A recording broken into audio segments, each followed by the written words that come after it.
Start your day with the great taste of Blackout Coffee. Family-owned, premium coffee, fresh roasted, and get this, shipped out within 48 hours of roasting. The beans are probably still warm by the time they put them in a package, get them to your doorstep, and you put it in the mug. Go to blackoutcoffee.com, promo code PDB for 20% off your first-time purchase.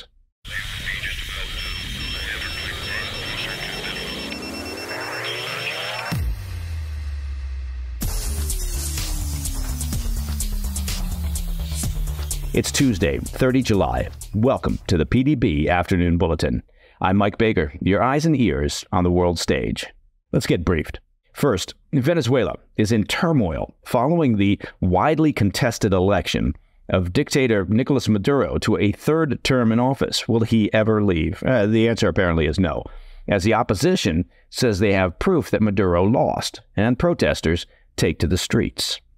Also, in the latest reminder of the national security threats posed by the southern border crisis, Border Patrol agents recently arrested 3 Palestinian terrorist suspects who were attempting to cross into the U.S. But first, our afternoon spotlight. Venezuelan dictator Nicolás Maduro may have claimed victory on Monday in what is widely viewed as a fraudulent presidential election, but the people of Venezuela, well, they seem to have a different idea. Frustrated with nearly 3 decades of socialist rule, they're not backing down. Anti-Maduro protesters took to the streets on Monday in cities across Venezuela after the country's National Electoral Authority, which critics say is in the pocket of Maduro, announced him as the winner, claiming he grabbed 51% of the vote, while saying opposition rival Edmundo González only got 44%. And that's according to a report from Reuters. The results were immediately questioned by the opposition, however, who were denied access to the Electoral Council's headquarters as votes were being counted. Well, that's tricky. The opposition said their data showed a landslide victory for González, and the official results were also contradicted by exit polling that indicated a major defeat for Maduro. Large crowds of people were seen walking down the main street in the capital city of Caracas on Monday, shouting against Maduro and tearing down and trampling the dictator's campaign posters, while security forces deployed tear gas. The protesters are demanding that the Maduro regime release the official tally sheets for each of the 30,000 voting machines across the country. As of Tuesday, the electoral body's website was down. Well, that's a coincidence. And there's no indication that the tally sheets will be made public anytime soon. Many Venezuelans staged traditional Latin American protests where people bang pots and pans to express their anger. Yeah, that'll stop a dictator. In some areas, things turned violent. A Venezuelan human rights organization said that armed pro-Maduro patrols had shot at a group of peaceful demonstrators in downtown Caracas, though it doesn't appear that there were any injuries. Elsewhere, protesters blocked roads, lit fires, and hurled petrol bombs at police. In the city of Coro, protesters cheered as they tore down a statue of former President Hugo Chavez. That's Maduro's mentor, of course. One protester told Reuters, quote, "We are tired of this government. We want to be free in Venezuela. They stole the election from us," end quote. González and opposition leader Maria Corina Machado, who herself was barred from seeking office by the Maduro regime, said Monday evening that they had obtained more than 70% of the tally sheets from Sunday's election, which showed more than 6 million votes for González and only 2.7 million for Maduro. Now, I'm no math whiz, but it looks like that would have González winning. They called on the protesters to remain calm, but to continue making their voices heard. González and Machado invited their supporters to gather peacefully at 11 a.m. on Tuesday to celebrate their victory. González said, quote, "We have in our hands the tally sheets that demonstrate our categorical and mathematically irreversible victory," end quote. Now, as far as the Maduro regime is concerned, the protesters are nothing more than violent agitators who they baselessly allege are being organized and funded by, oh, you guessed it, the U.S. The nation's military, likely the only force capable of ousting Maduro, appears to be squarely in his corner, and the generals reportedly show no signs of wavering. Maduro said Monday, quote, "We have always been victims of the powerful." There's no sense of irony or self-awareness there. An attempt is being made to impose a coup d'etat, he said, in Venezuela, again, of a fascist and counter-revolutionary nature, end quote. As you may recall, just last week, Maduro warned that Venezuela would face a bloodbath and civil war if he lost the election. Internationally, many foreign officials criticized the results, really. Senior officials in the Biden administration have accused Maduro of manipulation and demanded that the government release detailed precinct-level results. U.S. officials also left the door open for fresh sanctions against the oil-rich nation. Regional leaders from Argentina, Peru, and Chile have also vocally questioned the validity of the results. Argentine President Javier Milei said, quote, "Not even Maduro believes the electoral scam that he's celebrating," end quote. The backlash from his Latin American neighbors is prompting a diplomatic retreat for Maduro. That's a tactic, of course, reminiscent of authoritarian regimes the world over. Maduro announced he was expelling the diplomatic staff from Argentina, Chile, Costa Rica, Peru, Panama, the Dominican Republic, and Uruguay, and recalling its own diplomatic personnel from those 7 countries. Well, luckily, though, for the despotic dictator, he's still got his friends from the evil League of Evil. Maduro has received congratulatory messages, "Well done you, Maduro," from the usual gaggle of communist and hardline socialist leaders, including Chinese President Xi Jinping, the leaders of Cuba, Honduras, Nicaragua, Bolivia, Syria, North Korea, and, of course, Vladimir Putin. Putin's Kremlin issued a statement saying that the Venezuelan opposition should accept defeat and congratulate Maduro on his victory.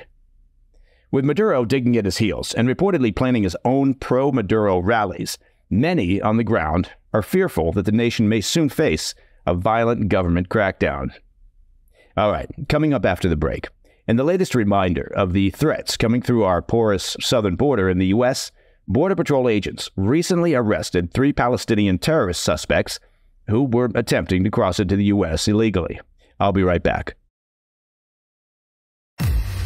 Welcome back to the Afternoon Bulletin. Earlier this month, U.S. border agents detained 3 Palestinian migrants who illegally crossed the southern border, suspected of having ties to terrorist organizations, and that's according to an exclusive report from the New York Post. Federal law enforcement sources report that one of the migrants had, quote, salacious photos on their phone, including an image of a masked man wielding an AK-47. Alongside the 3 Palestinians, a migrant from Turkey was also recently apprehended on suspicion of terrorist links. The encounters are just the latest reminder of the potential security threats that are slipping through the southern border. The Post did not specify the terrorist groups that the migrants might be affiliated with. These migrants were part of a larger group that recently surrendered to border agents in the San Diego sector. Currently, these individuals are under investigation by Immigration and Customs Enforcement, or ICE, and the FBI's Joint Terrorism Task Force. Border agents, especially in the San Diego sector, have reported significant challenges in vetting migrants due to limited access to international criminal and terrorist databases, and by limited I mean almost none. Despite relying on U.S. terror watch lists, agents express frustration over the lack of comprehensive vetting tools. Essentially, if the individual isn't already in a U.S. criminal database, then they're determined not to be a threat and subsequently released. For the most part, the agents have no resources or, frankly, time to properly vet the migrants. The San Diego Field Office Intelligence Unit, in particular, has been on high alert for individuals linked to terror groups such as Hamas, Palestinian Islamic Jihad, Hezbollah, and others traveling through the southwest border following the 7 October Hamas terror attacks on Israel. One anonymous agent told the Post, quote, "Knowing who these guys are, we have no access to anything international. We really don't, and it kind of sucks." The agent added, quote, "I wanted to get into Border Patrol and protect us from terrorists. And it's well, I probably let terrorists in the country," end quote. The Biden administration's recent policy shift to restrict asylum requests has instead highlighted massive loopholes, particularly affecting San Diego. Migrants from over 100 countries that refuse to accept deportees can still access the asylum system. Consequently, San Diego has seen an influx of migrants from a wide variety of countries, including countries known for ISIS recruitment. Additionally, Vice President and presumptive Democratic presidential nominee Kamala Harris, who was tapped by President Joe Biden to tackle the daunting issue of immigration in 2021, well, she's been scrutinized for her role. Although the Democrat machine, Harris's campaign team also, and a compliant media, don't forget them, they've been engaged in what can really only be described as a massive gaslighting operation, attempting to persuade the nation that Harris never had border responsibilities and was never the border czar, despite the fact that over the past 3 years, that same media used the czar term consistently. Now, much like the effort to put distance between Harris and her documented liberal and progressive past, and I don't know if you've seen, apparently a memo went out in the past couple of days to Democrats all around the country. The new narrative is, well, her liberal past, that was in the past. That was a long time ago. She's a changed woman. The goal is to obviously distance her from any Biden administration policies, efforts, or actions that could be deemed damaging to the campaign. But then again, it's politics, so it's not like we should really expect anything different.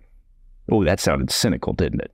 At least 8 million migrants have crossed into America under Harris and President Biden's watch, 6.3 million of which were captured or at least encountered and then released into the U.S. under various Biden administration programs. That's according to the Post's analysis.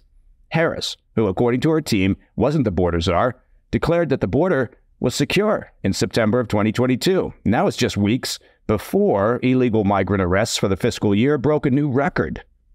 Federal data also shows a significant increase in encounters with illegal migrants on the terror watch list under the Biden administration, rising from just 26 under the Trump administration to 98 in the 2022 fiscal year, and then surging to 169 in the fiscal year for 2023. And that, my friends, is the PDB Afternoon Bulletin for Tuesday, 30 July. If you have any questions or comments, please reach out to me at pdb@thefirsttv.com. And remember to listen to the show ad-free. Well, become a premium member of the President's Daily Brief by visiting pdbpremium.com. Couldn't be easier. Bob's your uncle. I'm Mike Baker, and I'll be back tomorrow. Until then, stay informed, stay safe, stay cool.